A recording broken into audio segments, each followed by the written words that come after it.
Internal social media, I think, is extremely important. So for especially for large organizations, where we talk about this aspect of key opinion leaders for outside of the business. So we talk about the oil brand which has key opinion leaders which help sell it. We often forget that inside organizations also there's such key opinion leaders. So like the sales team is a key opinion leader. They're actually the ones that make or break businesses.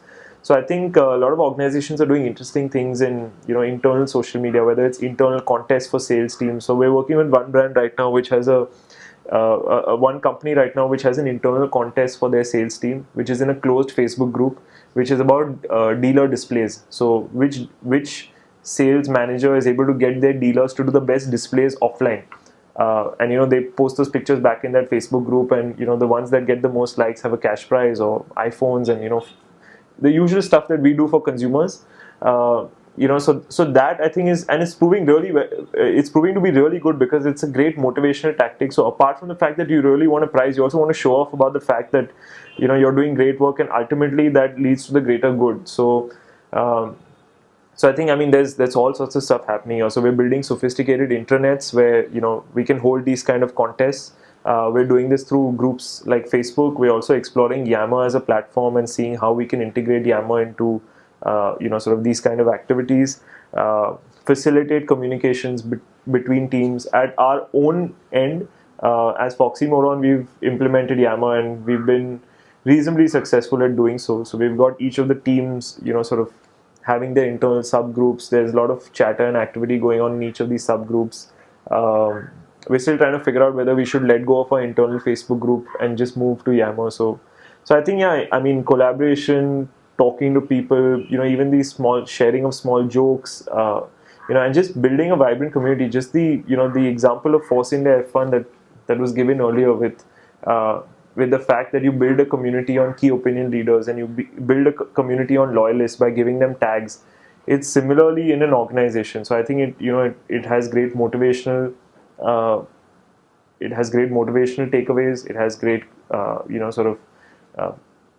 takeaways about feelings of well-being. It has great communication takeaways. So a lot of learnings are shared across between teams, and I think it's it's tremendously important because of the same. Can you take us through the technical aspect of building an internal social media network? Very tough question.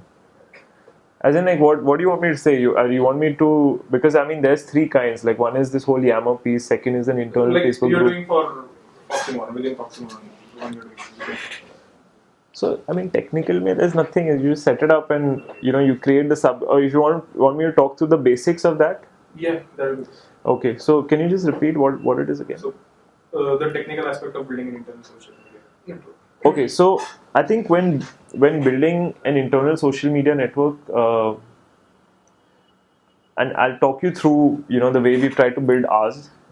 So what we've done is we've implemented Yammer, and we've put everybody on Yammer. So we've given everybody the username and password of Yammer. What we've then also done is that we've got, one is the public group, the public company group, where you get all sorts of stuff. So it's announcements, it's key documents that are stored. It's often it's jokes and different things. If we get featured somewhere, it's probably in the public in the public profile. Then what we've got is we've got smaller subgroups. So the finance team has its own subgroup, the HR team has its own subgroup, the corporate communications team has its own subgroup. So they're all talking to each other always in terms of trying to figure out what they need to do next. So they're trying to do less email and more Yammer.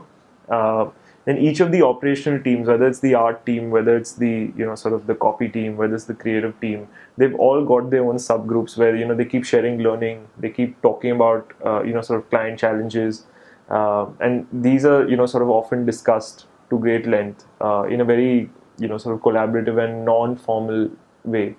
So I think the two learnings that I would absorb from this is, one is create a great open group culture where everybody can post what they feel like, and then also extend that into subgroups where sort of more deeper interactions can happen. So I think those are the two fundamentals of setting up an internal social network.